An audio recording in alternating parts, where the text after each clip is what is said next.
ensemble. Éternel Branham, créateur des cieux et de la terre, nous te sommes infiniment reconnaissants. Nous te disons sincèrement merci pour cette opportunité bénie. Tu as permis ce matin que nous puissions nous réunir afin de parler sur ta parole, afin de parler sur toi, éternel Dieu.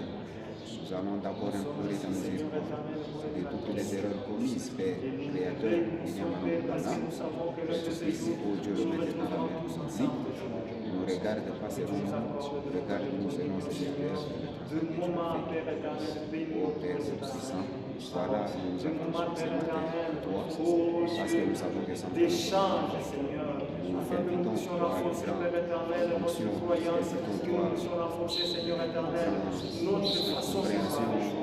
véritable, il y a un accompagne-nous, bénis tes serviteurs et bien de loin, bénis tout chacun de nous, Seigneur, pour ta grâce, mon Seigneur, tu y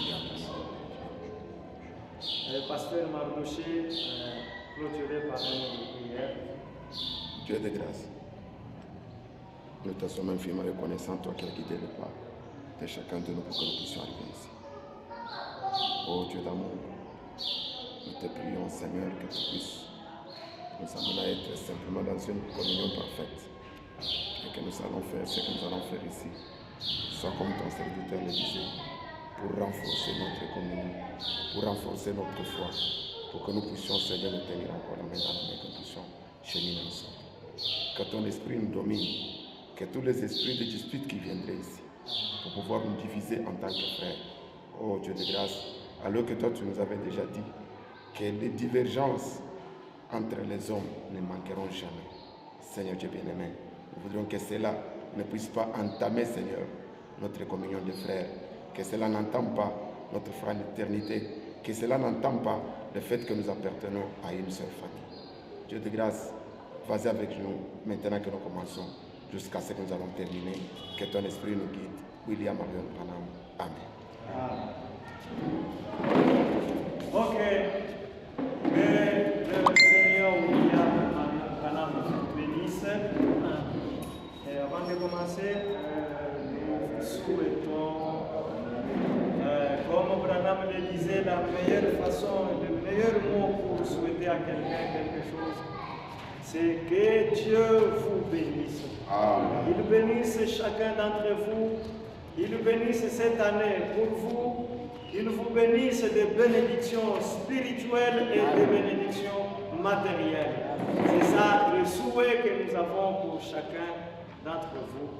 Que Dieu vous bénisse.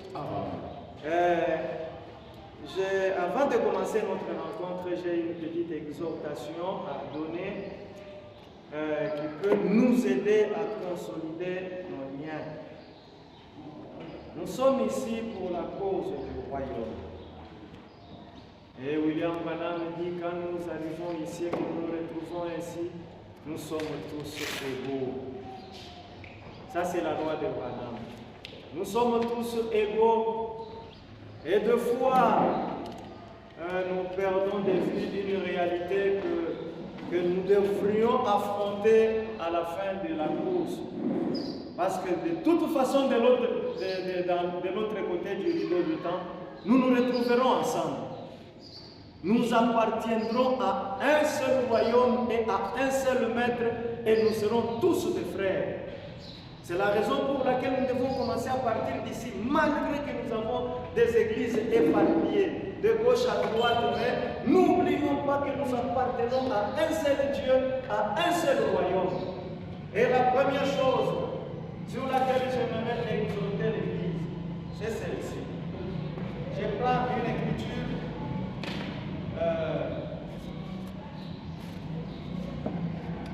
pour que nous puissions nous mettre vraiment dans une très bonne et meilleure atmosphère.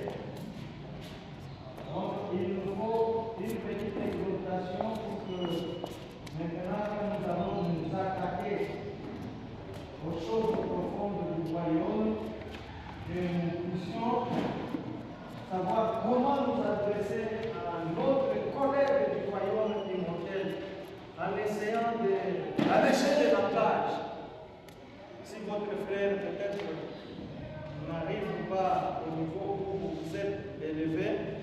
que lui reste en bas, alors tendez-lui la main pour que nous puissions évoluer ensemble. La première chose, je voudrais rappeler à l'église ceci. William Branham dit ceci. Nous sommes dans l'ange de Dieu. L'ange de Dieu, le paragraphe 19, j'ai lu dans la traduction du Moyeu, par exemple, si vous aurez votre traduction, ça ne concorde pas, je vous donne la date. C'est du 2-11-47. L'ange de Dieu prêchait le 2-11-47. Le paragraphe 19 vers la fin. Je crois qu'il arrive un temps où il n'y aura plus parmi le peuple de Dieu des divisions du genre « Je suis membre de telle église, je suis membre de telle autre église ». Je crois que la persécution rassemblera toutes les grandes églises rachetées de Dieu.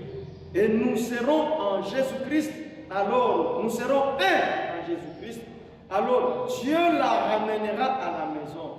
Là, nous ne nous discuterons plus pour savoir si c'est telle doctrine qui est vraie ou telle autre.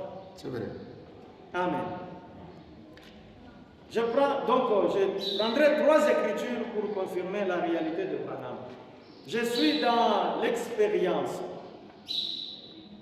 L'expérience 1, prêché de 7-12-47, le paragraphe 5. Ce que je désire voir à Phoenix, je veux simplement prier que Dieu le fasse. En effet, j'aimerais voir toutes les églises de Phoenix, comme celles de la région du nord-ouest. Tous étaient d'un seul cœur, d'un commun accord et à un seul endroit. Nous pouvons le faire, mes amis. Nous pouvons le faire, n'est-ce pas? Je crois que Dieu nous aidera à le faire. Et chaque personne, je ne veux pas dire que tout le monde n'ait pas sa propre doctrine dans son église. C'est tout à fait normal. Mais je veux dire que nous puissions être d'un seul cœur, d'une même pensée et d'un commun accord. C'est tout ce que nous, les chrétiens, assurément que nous le pouvons, c'est juste. Satan qui s'interpose entre nous, ou plutôt, c'est juste Satan qui s'interpose entre nous. N'est-ce pas votre avis? Amen. Et c'est ce qu'il fait. Et voici, mais je crois que l'heure est arrivée où Dieu va mettre de l'ordre. Troisième écriture, parce que c'est scripturaire, que toute vérité soit établie sur la déposition de 2 ou de 3 témoins. Je suis dans, crois-tu cela? Attendez, j'en ai 2 écritures. Crois-tu cela? Prêchez le 15-1-50, le paragraphe 22. Puis nous trouvons que sa venue sur terre, avant qu'il fût ici, il était annoncé qu'il serait ici. Et Dieu chaque fois, eh bien, si j'apporte une doctrine là-dessus, que vous ne croyez pas cela, c'est un ordre. Nous ne nous disputerons pas là-dessus. Mais c'est juste comme si vous m'invitiez à manger une tarte à la cerise chez vous. J'aime ça. Et si je prenais une tarte à la cerise, je continuerais à la prendre jusqu'à ce que je tombe sur un noyau. Et je ne jetterai pas la tarte. Je la mettrai. Je ne jetterai pas la tarte, je jetterai le noyau, je continuerai à manger la tarte. Ok. Voilà. Donc, en ce qui concerne la doctrine, si vous n'êtes pas d'accord avec votre frère, n'utilisez pas un langage dénigrant. Je prends une écriture. Écoutez comment Branham s'exprime lorsque un frère n'était pas d'accord avec lui. Je suis dans le message Voir Dieu. Voir Dieu, Voir Dieu, le paragraphe 3. Nous sommes donc très contents de cette série de réunions et de ces résultats. Je pensais un petit moment, frère Parker, que voici, m'expliquer certaines écritures. Et je sais par quoi vous passez tous là-bas, dans la salle, au tabernacle, avec ces enregistrements sur l'écriture. De voir la manière combien humble et douce dont il a abordé cela pour me parler de certaines choses. Et je lui ai dit que dès qu'il aura mis cela par écrit, qu'il me le donne, afin que je puisse m'asseoir et étudier cela. J'aime cette façon d'approcher quelqu'un. Pas vous, qui ne consiste pas à chercher à vous faire gober quelque chose, mais plutôt à y aller avec humilité et douceur. Donc ne cherchons pas à faire gober quelque chose à quelqu'un. Allez-y avec humilité et douceur. Si l'écriture est vraie, même si je ne l'accepte pas aujourd'hui, je finirai par voir que c'est vrai. Alors, ne cherchez pas à faire gober la chose. Non? Maintenant, je prends 3 écritures pour les divergences. Parce que les divergences sont promises dans la parole de Dieu. Branham les a... elles sont là. Elles doivent être là. Nous ne pouvons pas les écarter. C'est une réalité que nous devons affronter, mais nous devons affronter cela d'une manière scripturelle. Donc les divergences. Je prends 3 écritures sur les divergences et puis nous passons.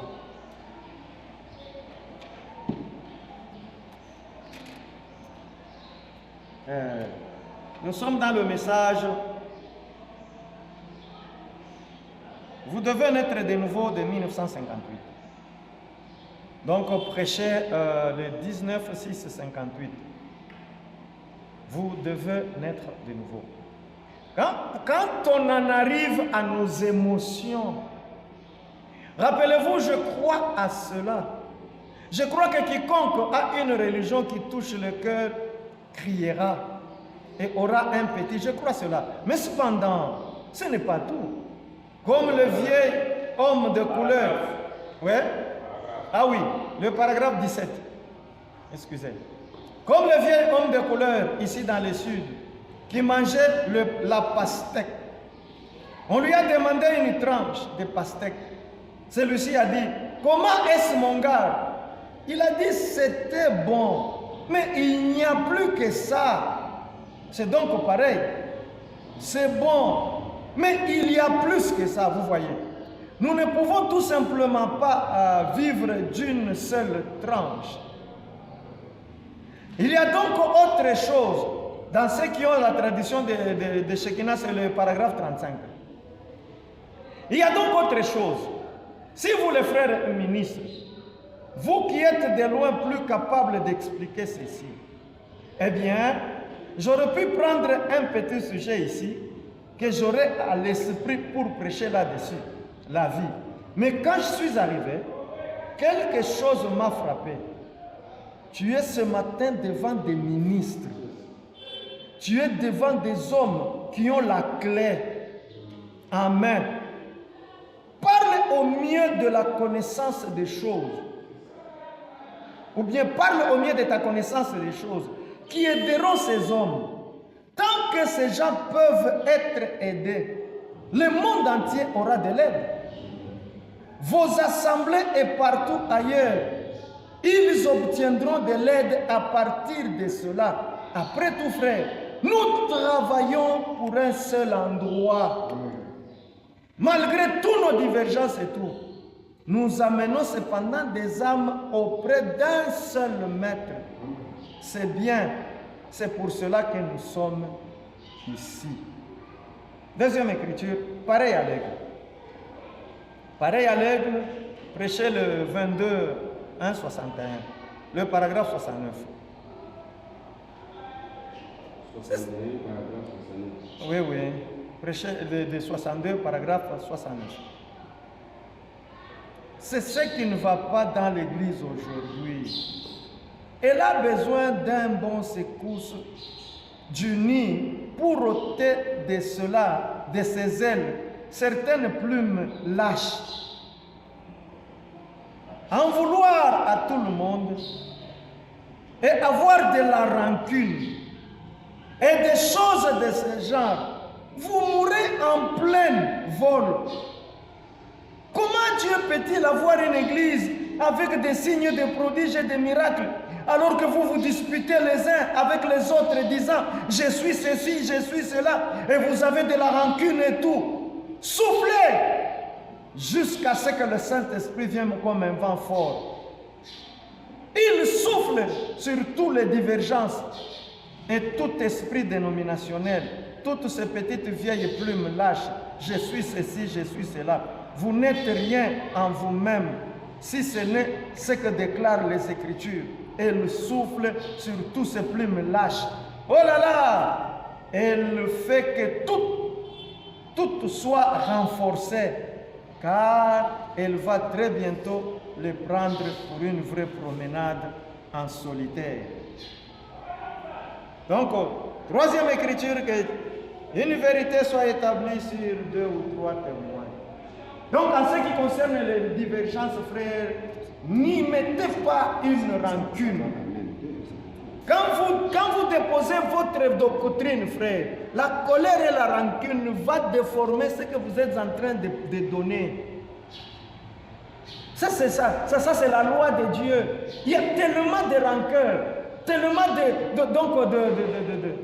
d'estime de soi, et de rabaisser les autres comme s'ils sont des petits qui ne voient pas, qui ne connaissent pas. Ici, nous sommes entre nous en communion. Ce que nous allons dire va nous aider, nous tous, à évoluer et à consolider le royaume et la communion. Deuxième écriture, abandonnant tout. Et troisième plutôt, la dernière. Abandonnant tout. Prêchez le 23, 1, 62. Le paragraphe 5.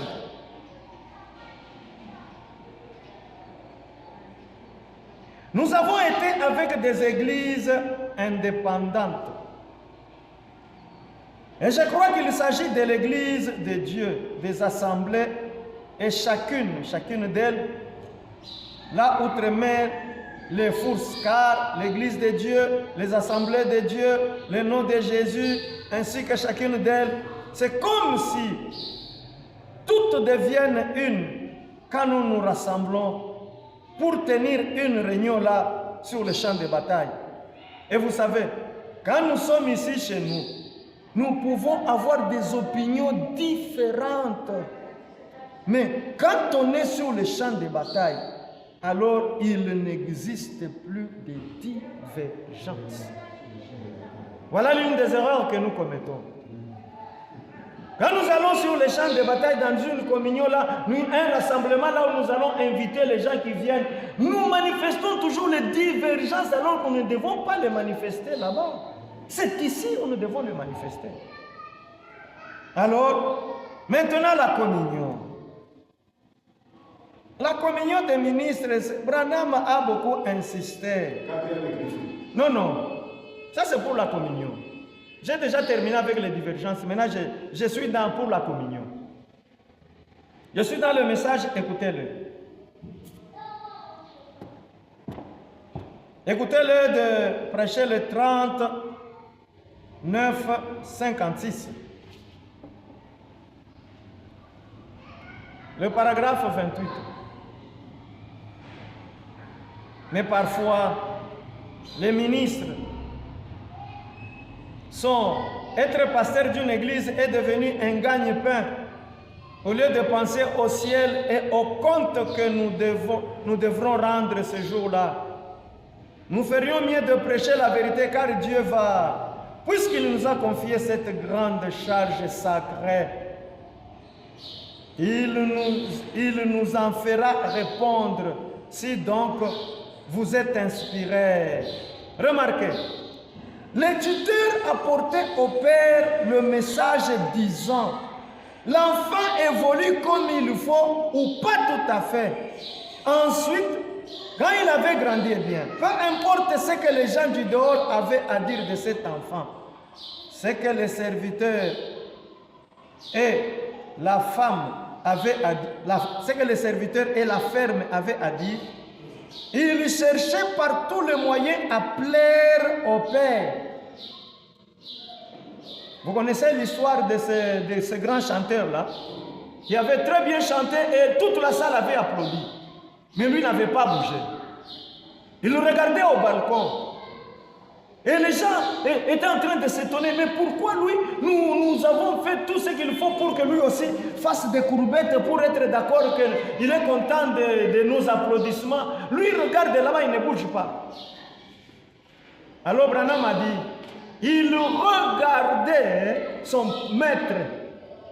Il voulait voir l'approbation de son maître. Il voulait que le maître dise que tu as bien chanté. Donc il en est de même pour nous. Nous avons un maître qui nous regarde, même si nous sommes distraits, il est présent. Maintenant, je continue la lecture. Il cherchait par tous les moyens à plaire au maître, pas aux églises. Mais nous plaisons aux applaudissements. Quand je prêche et que les gens sont contents là, Amen, Amen. Moi je sors là, je dis, je viens prêcher. Mais qu'a dit le maître de ce que tu as dit? Nous sommes distraits alors que nous devons rendre un jour les comptes au maître. Que cette distraction nous quitte. Donc il cherchait par tous les moyens à plaire au maître. Peu importe ce que le monde a à dire de vous. Travaillez pour plaire à Dieu. Faites tout votre possible pour bâtir le royaume de Dieu. Ne les divisez pas. Édifiez-le. Ne les divisez pas avec des barrières dénominationnelles. Ne laissez jamais ces petites choses que l'homme a introduites dans l'église. Brisez la fraternité. Comme vous êtes méthodiste, serrez la main à un baptiste. Comme vous êtes presbytérien, serrez la main à un pentecôtiste. Nous sommes frères. Ne laissez pas les petites barrières. Ne laissez pas les petites barrières.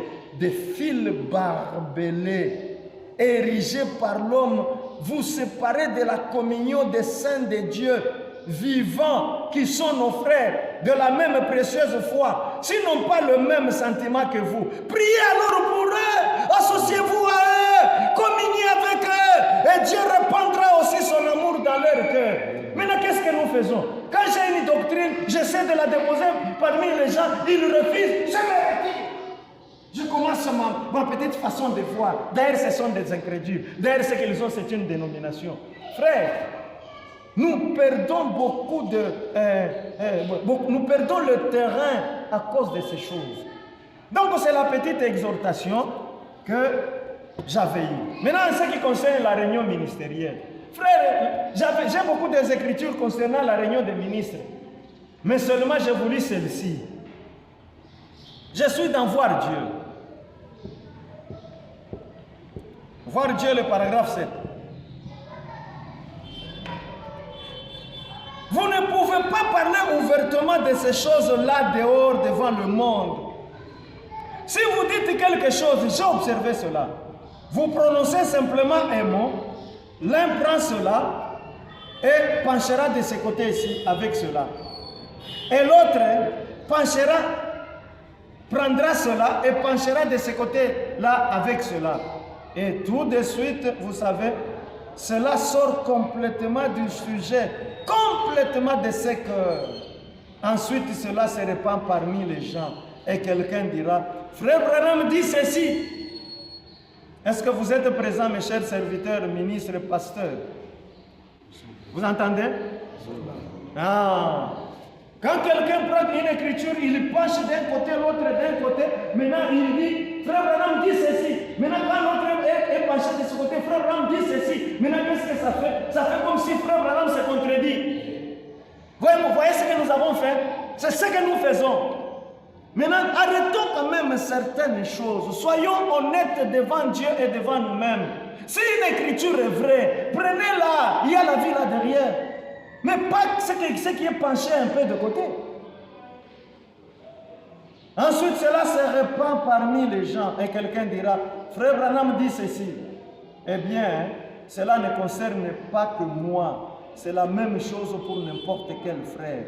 Ainsi, juste s'asseoir avec les ministres Un cadre où vous avez le privilège de soulever. C'est ce qui vous purifie. Quand vous pouvez vous asseoir, écouter, partager vos points de vue les uns avec les autres, dans un cadre de ministres, comme nous allons nous asseoir aujourd'hui, dans une grande communion fraternelle. Branham dit ça vous purifie, ça renforce la communion, ça fait que nous sommes les fils d'un même Père. Bien que nous n'avons pas la même vision, que nous avons des divergences. Les divergences n'ont rien. Ce ne sont que des choses qui nous aident à sonder et à renforcer notre foi. Nous avons tous un point commun, la divinité de Branham. Alors, toutes ces divergences, nous pouvons quand même nous supporter les uns les autres et recadrer cela. Voilà, j'ai terminé avec ma petite exhortation. Encore une fois, chers pasteurs, serviteurs de Dieu, cette rencontre est sous l'égide de la communion, une communion que nous devons avoir. D'abord, nous disons merci sincèrement à tous les serviteurs de Dieu parce que nous avons tenu les réunions pendant toute l'année. Bien qu'il y ait eu des absences, mais nous avons quand même été là, essayant de parler et de renforcer la communion. Que le Seigneur vous bénisse. Je crois qu'il y aura un temps où il y aura un échange. L'échange de vœux, de communion, parce que nous sommes, la réunion d'aujourd'hui, elle est un peu spéciale, pour que nous puissions parler. Et entrer dans les débats, permettre à tout un chacun de s'exprimer, mais que l'amour divin soit derrière les paroles que nous prononçons au milieu de nos frères. Alors que William Marion Branham vous bénisse. Amen. Je crois que pour la présentation, nous pouvons quand même nous présenter. Je crois que les serviteurs de Dieu qui ne connaissent pas beaucoup de ceux qui sont ici, nous allons nous présenter pour que nous puissions nous connaître. Je commence par moi-même. Moi, c'est le frère Moussantou Céleste du Branham Tabernacle du quartier 6. Que le Seigneur vous bénisse. Nous le reverrons, nous commençons par là. C'est votre frère Goï de ce tabernacle-ci. Je ne suis pas permanent à l'heure actuelle en raison de service. Je suis très heureux de communier avec vous pour cette occasion. Que Branham vous bénisse. Amen. Que Dieu vous bénisse. Moi, c'est votre frère Salomon Mikendi. Je travaille dans ce tabernacle à côté du pasteur Révérend Goï. Merci. Moi, c'est votre frère Josué Béa Congo. Je travaille dans le tabernacle de mon révérend pasteur Léon Chitouka. Votre frère Léon Chitouka, pasteur Branham Tabernacle. Nous sommes du côté qui le Lobé. Que le Seigneur vous bénisse. Amen. Que Dieu vous bénisse. C'est le frère Jeff Motongo, ministre chez le pasteur Léon Chitouka. Que Dieu vous bénisse. Que le Seigneur vous bénisse. C'est votre frère Gaïta Boussanga. Nous adorons du côté Kamatu. Que le Seigneur vous bénisse.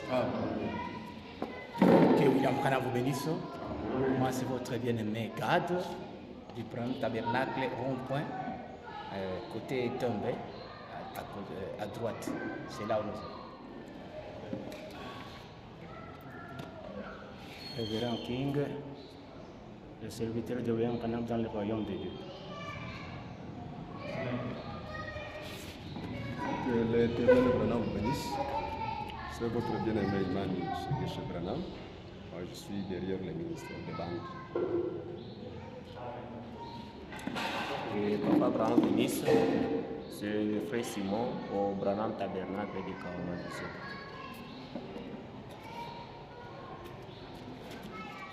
Que Dieu bénisse. C'est frère Dodo, Branham Tabernacle du Bénin.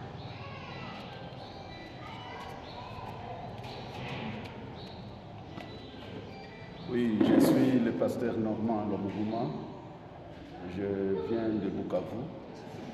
Je prêche le message du signe éternel Branham Marion Branham. Je suis dans la ville depuis 2 mois.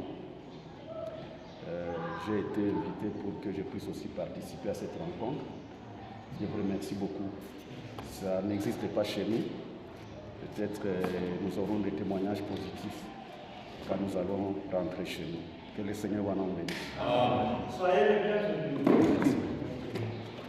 Que le Seigneur bénisse. Pasteur Boaz, Branham Tabernacle de Kawama, Vision. Que Branham bénisse.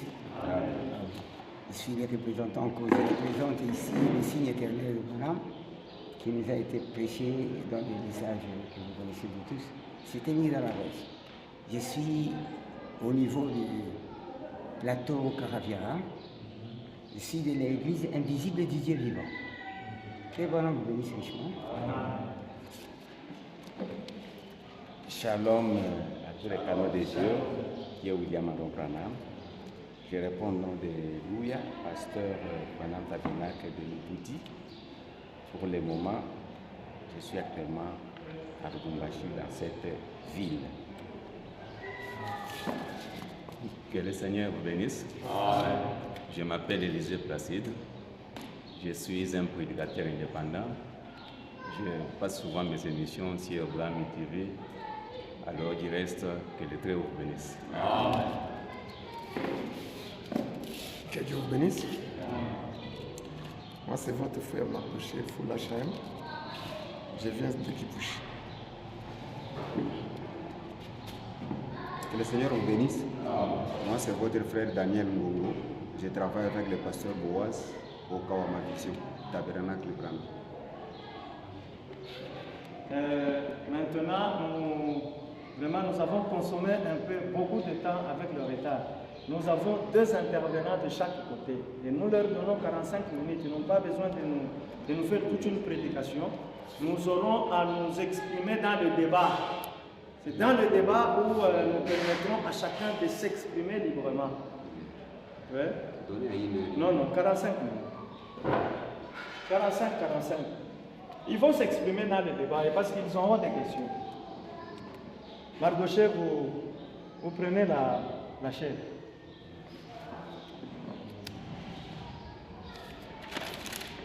Il est déjà 11 h. Si nous prenons 1 heure, ce sera vers 13 h. Ce sera un peu en retard. Il faut à 12h30, nous commençons le débat.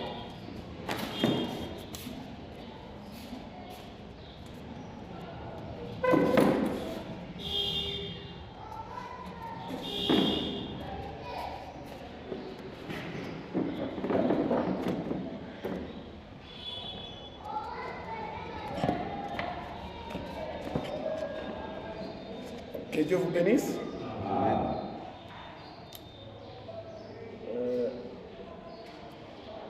Nous vous souhaitons tous nos meilleurs vœux et toutes les bénédictions du Seigneur Branham, qu'elle vous accompagne tous. Ce sont là les vœux que nous avons pour vous. Nous avons été invités ici pour que nous puissions parler de la mort ou de non-mort de Branham. La mort ou non-mort de Branham. Je pense que c'est ça la question qui est soulevée.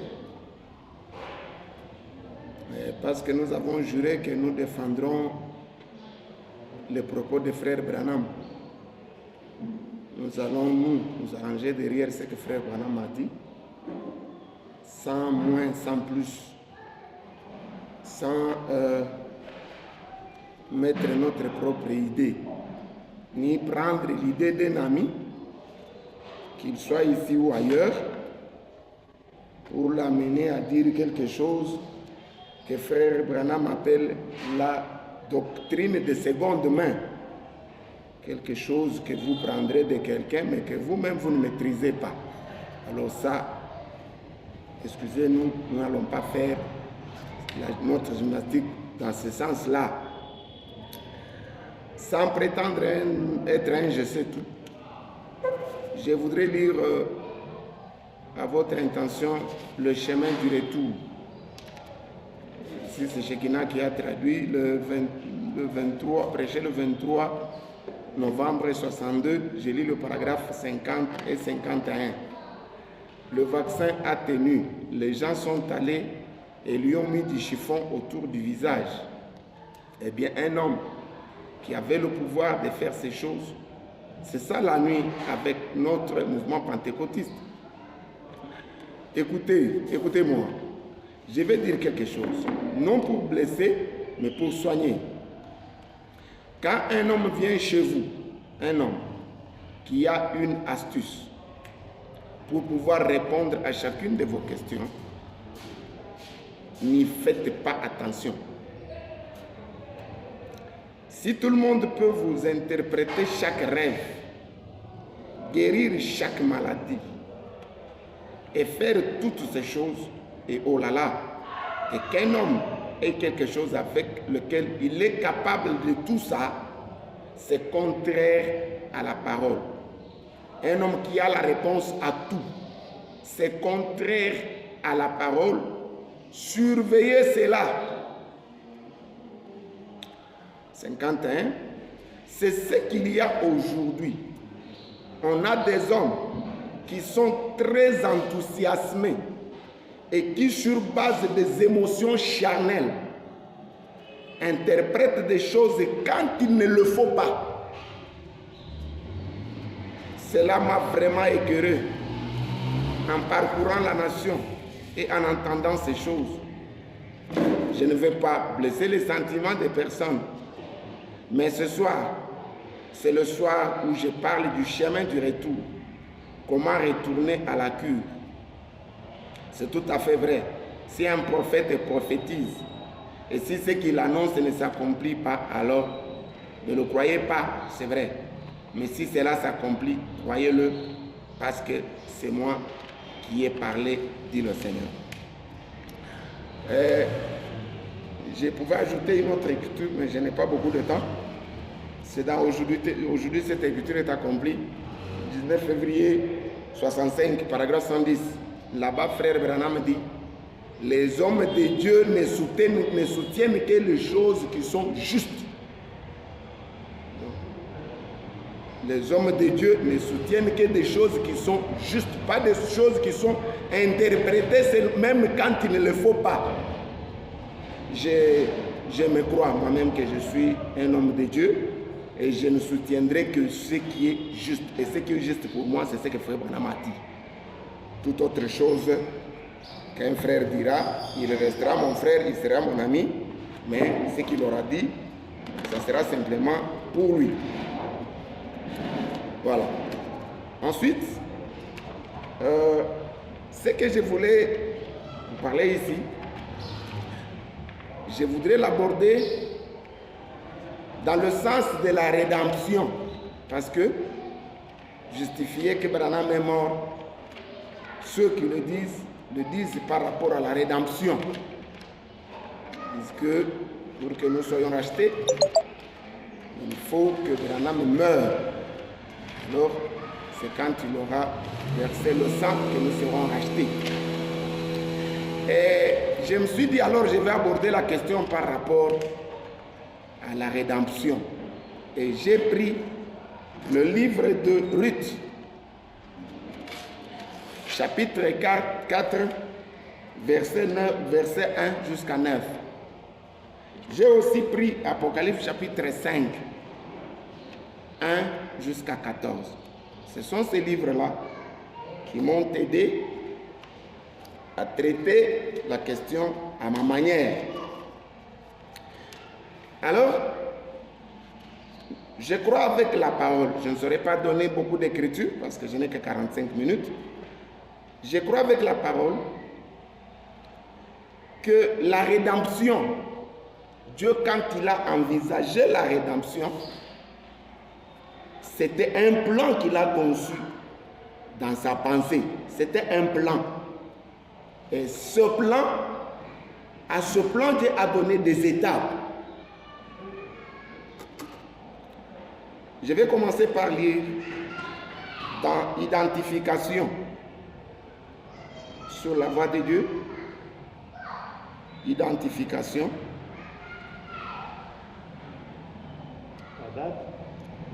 prêché le 23 janvier 63. Identification.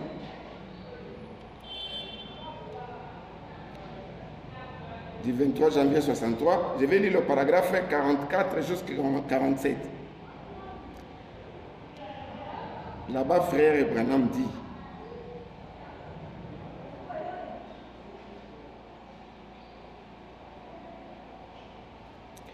mais quand il a vu que sa création était tombée, alors il a façonné son propre caractère plein d'amour dans la personne de Christ. Le caractère de l'amour de Dieu lui-même l'a projeté dans l'homme, Christ. Comme Paul le dit ici, il n'a point regardé comme une proie arrachée de se faire égal, d'être égal à Dieu, ou plutôt, voyez, son propre caractère a façonné ce genre de personnes-là. Oh, personne d'autre que Dieu ne pouvait le faire. Cela a été fait afin qu'il puisse expier la peine à cause de la chute de sa création, vous voyez. Il fallait qu'il y ait quelque chose pour sauver cette création. Et rien ne pouvait la sauver parce que l'espèce la plus élevée de sa création était tombée. Et tout ce sur quoi elle avait autorité est tombé avec elle à cause de sa chute. Il ne restait qu'une chose qui n'était pas tombée et c'était Dieu, les cieux. Donc, quelque chose devait descendre des cieux pour racheter cette création. Parce qu'il n'y avait rien ici-bas qui puisse produire cela. Et l'amour même de Dieu pour ce monde a créé le caractère exprimé en Christ. Il était le caractère de Dieu. Il était l'expression même de Dieu. Dieu était en lui, Dieu en Christ, qui se révèle au monde. Et aucun amour ne pouvait être plus grand que cet amour-là. Qu'une telle personne devienne ce qu'il était, afin de racheter ce qui avait été perdu. Cela devrait, rien que cette pensée-là, devrait faire en sorte que Phoenix et le monde entier soient couverts de honte, de voir l'état dans lequel nous sommes tombés et que Dieu se projette pour établir le plan de rédemption pour racheter notre caractère déchu. Ceci a été fait pour que la peine soit expiée, parce que la peine était la mort. Et une personne condamnée à mort ne pouvait pas expier la peine d'une autre personne condamnée à mort. Donc il fallait que quelqu'un qui était affranchi de la mort vienne, afin de pouvoir expier la peine. Et personne d'autre que Dieu ne pouvait venir, car il était le seul qui était affranchi de la peine de mort. Ici, l'affaire de la rédemption, c'est simplement l'affaire de Dieu. Ce n'est pas l'affaire d'un homme. Dieu est le seul qui doit racheter. Je vais dans l'Apocalypse. Apocalypse, chapitre 5, deuxième partie. La voix de Dieu. Je vais lire le paragraphe 199. 199.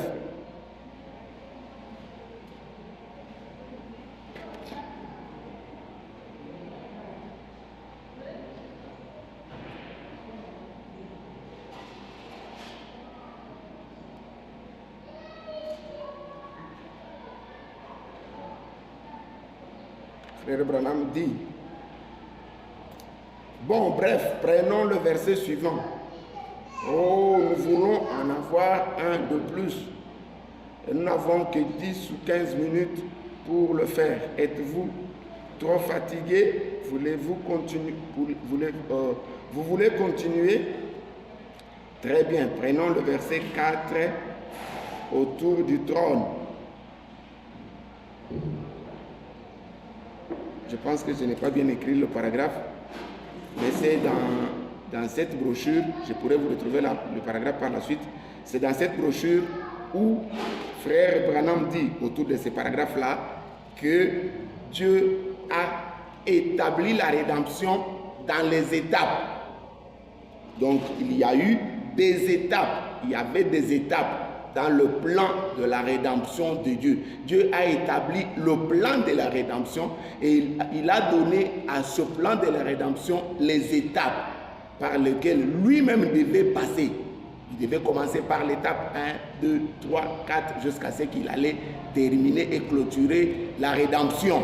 Ce n'est pas quelque chose qui tombe juste à un certain point et c'est tout. Non.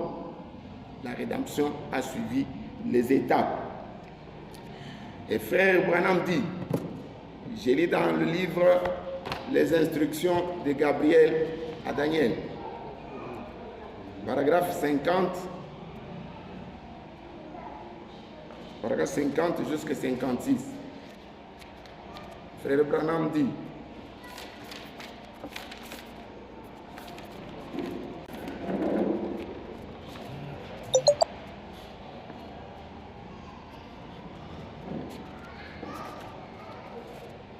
maintenant, au chapitre 3, l'Église est montée, mais il reste à révéler la rédemption. Gabriel à Daniel, instruction. Oui, c'est le premier. Il reste à révéler la rédemption, montrer comment l'Église a été rachetée, la révélation de ce qui s'est passé au cours de l'âge de l'Église. Vous voyez, l'Église est partie. Alors, maintenant... J'ai dit 50 jusqu'à 56.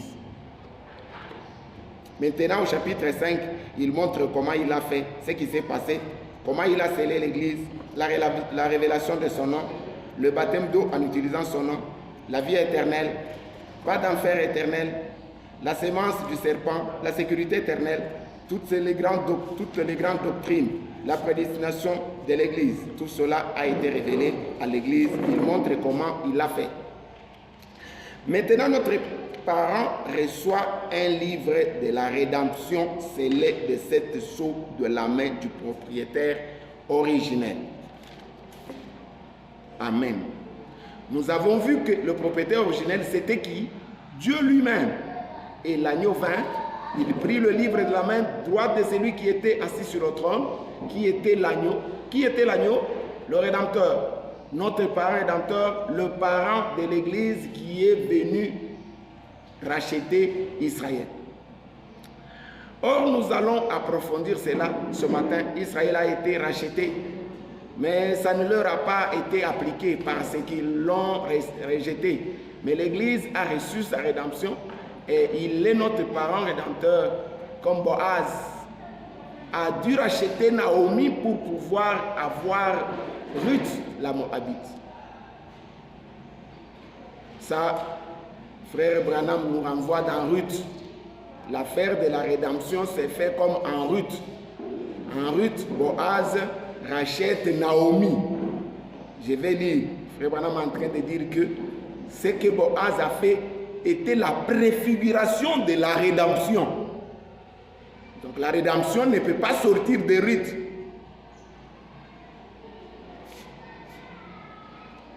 Ruth, la Moabite, une étrangère, une femme de nation. Le même Christ a racheté Israël. Il a effectué la rédemption, mais il a été rejeté. Vous vous souvenez de la grâce qui avait été signée pour cet homme qui a été fusillé. Ce que je raconte à l'occasion, pendant la guerre de sécession, alors que c'était un honnête homme, il était innocent, il avait été reconnu coupable, même si dans un sens il était coupable parce qu'il avait déserté au moment du combat, il avait été reconnu coupable et on allait le fusiller. Et un homme est allé voir le président Lincoln, lui a dit, Monsieur Lincoln, cet homme est un chrétien. Il a eu peur. Ce garçon, je connais sa famille. Il a seulement pris peur. Il ne voulait pas faire de mal. Il a déserté. Il a dit, Monsieur Lincoln, c'est entre vos mains. Vous êtes le seul à pouvoir le gracier. Monsieur Lincoln a pris un bout de papier Frère Branham va de Ruth avec Boaz pour nous faciliter la compréhension. Il va donner un exemple américain. Ce n'est pas en vain, c'est pour nous faciliter la compréhension. Le rachat, pour que nous puissions comprendre le rachat, ce que ça signifie, ce que ça veut dire. Il a pris un bout de papier et sa plume. Il a signé. Un tel est gracié. Abraham Lincoln. Il est très vite retourné à la prison et il a dit là, voilà, j'ai obtenu ta grâce. Et l'homme a dit, je refuse de regarder ça. Il y aurait un gros cachet dessus. Il y aurait tout le tralala. Tu veux te payer ma tête, c'est tout. Ce n'est pas Abraham Lincoln. N'importe qui peut imiter sa signature. Mais ce serait authentifié par son cachet et tout, si ça venait de lui. L'homme a beaucoup insisté malgré tout. Le prisonnier pensait qu'il plaisantait. Alors il est parti. Le lendemain matin, il a été fusillé. Et puis après qu'il a été fusillé,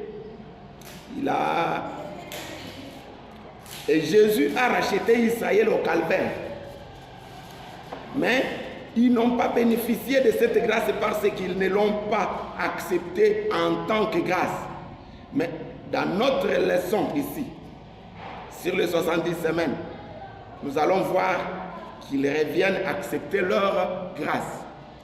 Mais il a racheté l'Église. Alors, nous sommes graciés parce que nous avons accepté le sang de Jésus-Christ pour notre pardon. Bon, donc, nous avons vu qu'il était notre parrain rédempteur et qu'il a pris le livre de la main du propriétaire originel. C'est un livre de propriété pour la rédemption. Nous l'avons vu. Vous vous souvenez de notre étude? C'est un titre de propriété de la rédemption. Et en plus, c'est un titre de propriété incontestable. En effet, Dieu avait exigé la vie en échange de la mort dans le jardin d'Éden. Alors Jésus, le juste, est mort. Il a pris un titre de propriété. Il a pu briser le sceau, révéler ce qu'il y avait dedans et donner à son peuple l'héritage qui lui appartenait à lui, la vie éternelle dont il avait hérité parce qu'il avait fait sa propre vie. Il nous l'a transmise au calvaire. Il l'a réparti entre nous par le Saint-Esprit. Amen. Aucun homme n'a jamais pu avoir même une petite idée de l'amour qu'il a fallu là, ce qu'il a fait. Là, Frère Branham est en train de lier Ruth avec Apocalypse chapitre 5. Et il parle de Jésus. Il parle de Jésus. Frère Branham, dans tout le tableau, il ne parlera que de Jésus. Que ce soit pour Jésus du calvaire, que ce soit pour Frère Branham, vous n'allez pas effacer. Il parle toujours de Jésus. Vous n'allez pas effacer si vous êtes sérieux et que vous êtes honnête. C'est là que les autres gens n'arrivent pas à comprendre comment nous sommes arrivés à Branham. Nous ne sommes pas arrivés à Branham comme si nous avons sauté. Non, nous n'avons pas sauté. Nous avons vu le même Jésus qui était à Galilée manifester les mêmes œuvres quand il est venu chez nous. C'est alors que nous avons dit, au lieu d'aller chercher encore celui qui était à Galilée comme les autres, nous prenons celui qui est venu chez nous ici. Parce que c'est le même ministère, c'est la même personne, c'est la même chair, c'est la même chose. Je ne peux plus aller chercher les Galiléens. Maintenant, le Jésus de Galilée, il était un passage obligé. Dans le plan de Dieu, Frère Branham dit dans Christ, j'y vais dans la voie de Dieu, l'identification de Christ dans tous les âges. L'identification de Christ dans tous les âges est prêché le 9 avril 1964.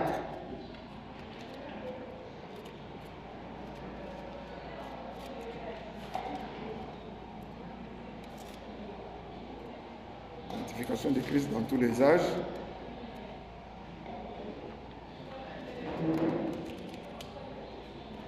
Je vais lire le paragraphe 56.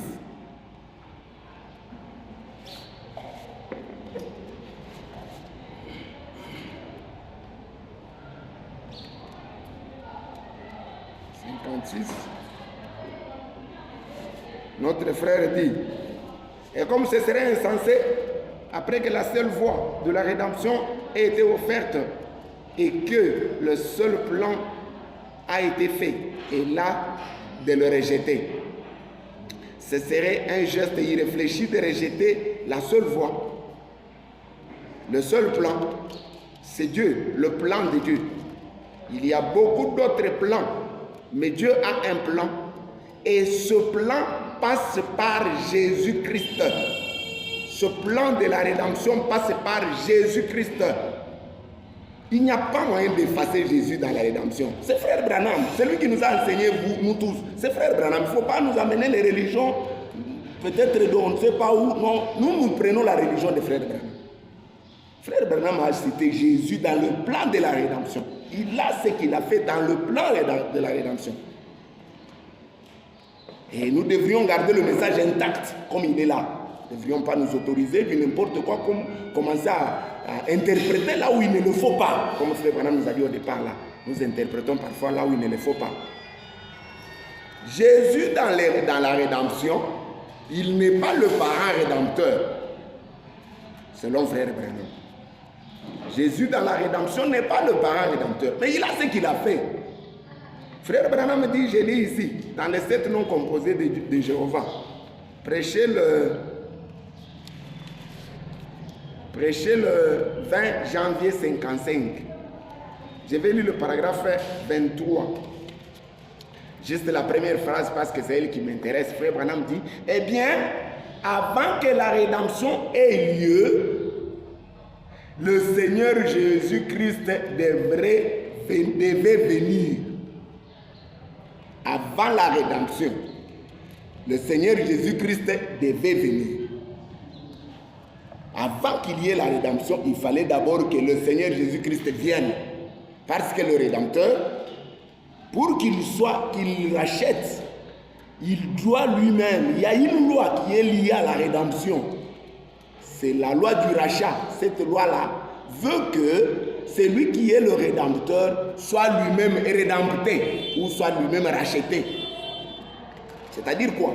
Qu'avant que lui ne vienne racheter, qu'il y ait quelqu'un qui vienne baliser sa voie, qui vienne remettre les relations qui étaient coupées entre l'homme et Dieu pour que Dieu puisse venir maintenant vers l'homme et qu'il le rachète. C'est trop d'écriture, je ne saurais pas prendre tout ça. Et frère Branham dit, je vais lire dans les questions-réponses sur la Genèse, la voix de Dieu. Questions-réponses sur la Genèse.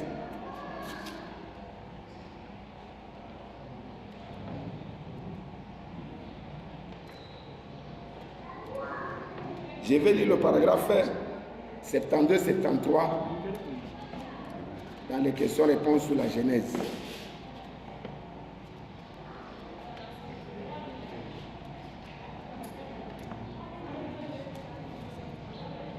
« 72-73. Notre frère dit, ici vous allez voir ce qu'il en est de Dieu très précisément entre l'unité et la Trinité. Vous allez voir avec précision ce qu'il en est là. Maintenant regardez, quand Dieu est descendu et qu'il s'est dévoilé, qu'il est descendu, s'est dévoilé en devenant cet homme. Or l'homme, il avait péché, non pas dans son esprit, mais dans son corps, la convoitise, les passions. Et quand il a péché, il s'est séparé de son Créateur. Et alors, Dieu, le Logos, celui-là même qu'il avait créé, est descendu et a été fait à l'image de l'homme. L'homme avait été fait à l'image de Dieu. Ensuite, il a été fait à l'image des animaux et il est tombé. Et là, Dieu est descendu à l'image de l'homme, dans l'homme, Jésus-Christ, pour pouvoir souffrir. Et là, Dieu est descendu dans l'homme. Et Dieu est descendu à l'image de l'homme, dans l'homme Jésus-Christ pour souffrir. Dieu ne pouvait pas souffrir sous forme d'esprit. Comment aurait-il pu souffrir physiquement sous forme d'esprit? Il ne le pouvait pas. Alors Dieu s'est dévoilé, il a été fait à l'image de l'homme pour racheter l'homme qui était perdu. Donc quand il passe par Jésus, c'est pour qu'il arrive à racheter l'homme qui est perdu, pour que le parent rédempteur puisse apparaître. Jésus, lui, n'a servi que de pont, il n'a servi que de tapis, pour que le rédempteur puisse accéder, parce que l'accès était difficile, l'homme était tombé si bas que Dieu ne pouvait plus traiter avec lui. Alors il fallait qu'il y ait un pont, et ce pont a été jeté par cet homme de Jésus. Il est simplement un pont pour permettre à celui qui ne peut pas souffrir dans l'esprit d'aller racheter celui qui devait être racheté. Et j'ai dit que le Rédempteur était sous la loi de la rédemption. Vous pouvez vous inspirer de Genèse 38, quand on vient poser la question à Frère Branham au sujet du fil cramoisi. On pose la question à Frère Branham, qu'est-ce que tu dis du fil cramoisi des deux enfants de Tamar? Et là, je voudrais même lire ça, parce que j'ai encore un peu de temps.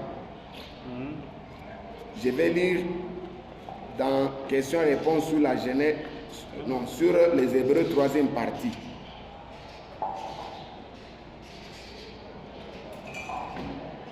Question-réponse sur les Hébreux, 3e partie. Je vais lire le paragraphe. L'histoire est longue, mais je vais lire quand même quelques paragraphes pour que nous puissions gagner du temps. C'est une histoire que vous connaissez. Je lis à partir du paragraphe 704. 704.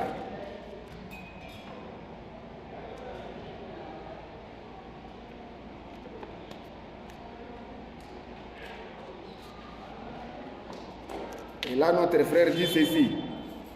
Et quand son premier enfant est apparu, là il a déjà raconté l'histoire de l'accouchement de Tamar. D'abord l'histoire, comment ça s'est passé avec Judas, tout ça. Puis maintenant on arrive à la période où Tamar va accoucher. Et quand son premier enfant est apparu, il a montré seulement une main. La sage femme y a attaché un cordon de fil cramoisi. Je voudrais insister ici sur fil cramoisi. Parce que c'est ce fil cramoisi qui peut être de route par la suite. Ça, c'est un fil cramoisi. Ça, c'est un fil. Ce n'est pas un fil blanc. Ce n'est pas un fil jaune. C'est un fil cramoisi. Cramoisi, c'est-à-dire rouge. C'est un fil rouge. C'est un fil rouge.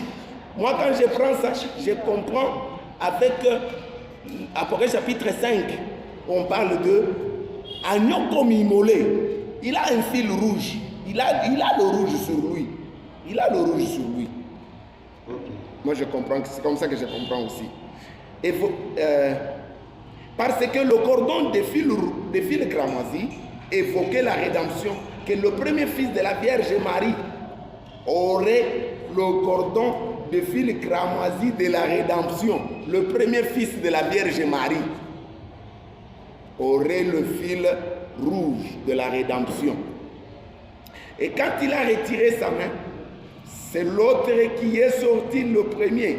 Et quand il a fait ça, elle a dit, ça c'est la coucheuse qui a dit, la sage femme, elle a dit, pourquoi as-tu fait ça? C'est l'autre qui a le droit d'aînesse. Donc c'est lui qui sort le premier, comme je l'avais déjà dit. Lui n'est pas le parent rédempteur. C'est lui qui sort le premier là. C'est lui qui est sorti par la suite, qui paraît comme le premier parce qu'il est sorti. Et on l'a vu, on a vu son visage. Celui-là, ce n'est pas le parent rédempteur. Le parent rédempteur vient après. Mais c'est lui qui vient là. Il vient comme ça, pourquoi? Quelle est l'explication? Comment lui est sorti avant celui qui a le fil cramoisi? Celui-là, il est sorti avec l'épaule négligée. Et pour ceux qui sont à la médecine. Alors, on ne pouvait que faire les manœuvres pour qu'il retrouve, parce que l'enfant, s'il sort avec les bras, ça va être compliqué. On pensait que c'était ça. On a fait tout. L'enfant a retourné le bras. Puis, par la suite, l'autre est sorti. La coucheuse s'est demandé, il a commencé même à gronder le garçon, pourquoi tu es sorti comme ça. Or, alors voilà ce que signifie Genèse 38. Vous voyez, c'est que le premier-né est ce qui a subsisté jusqu'à la venue du Seigneur Jésus-Christ. Le premier-né, lui, va rester. Donc, selon l'explication de Frère Branham, le premier-né va rester jusqu'à la venue du Seigneur Jésus-Christ. Donc, lui va attendre quand Jésus viendra. Le premier là, il va attendre que Jésus vienne. Que le premier était sous la loi du rachat. Donc celui qui a retourné le Rédempteur là, il est sous la loi du rachat. Et ça correspond avec les coutumes juives. Les coutumes juives, c'était écrit. C'est ce que Moïse avait dit. Ça correspond avec ce que Moïse avait dit. Vous savez, j'ai dit, le petit Milé, vous savez, dont j'ai parlé, qui avait les yeux n'importe comment, et des oreilles rabattues, mais s'il naissait avec un droit d'aînesse, un agneau innocent, parfait, mourait à sa place. Le parent rédempteur, il faut que quelqu'un meure à sa place. Ça, c'est la loi de la rédemption, la loi du rachat. Voilà, c'est ça. Donc, voilà, c'est pour qui.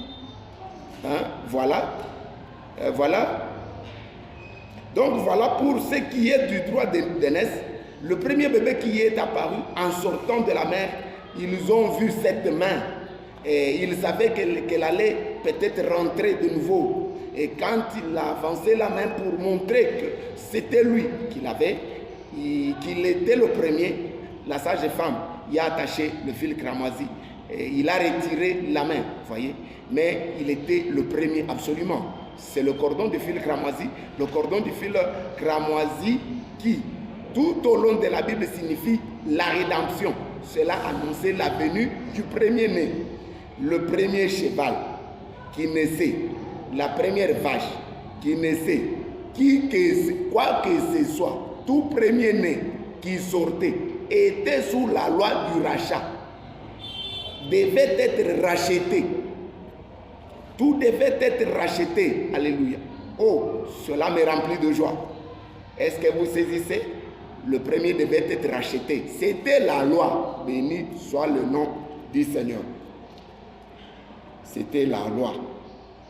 Voilà pourquoi Dieu a permis que l'affaire du péché soit clôturée avec l'homme Jésus. Les péchés du passé, les péchés qui se commettraient dans l'avenir, frère Branham dit, notre frère dit, j'ai lu dans Fils de David, aie pitié de moi. Notre frère dit, là je vais lire dans Shekinah, le Fils de David, aie pitié de moi.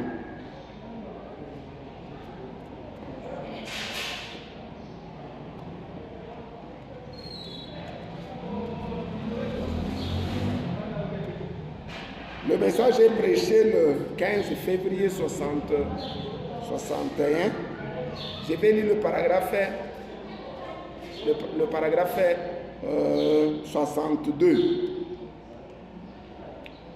Fils de David.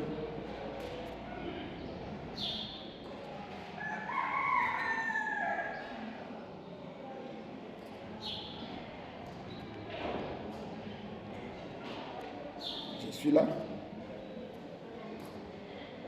Paragraphe 62, fils de David, frère Branham dit ceci.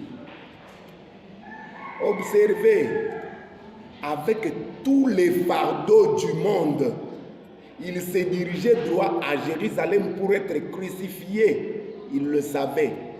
Tous les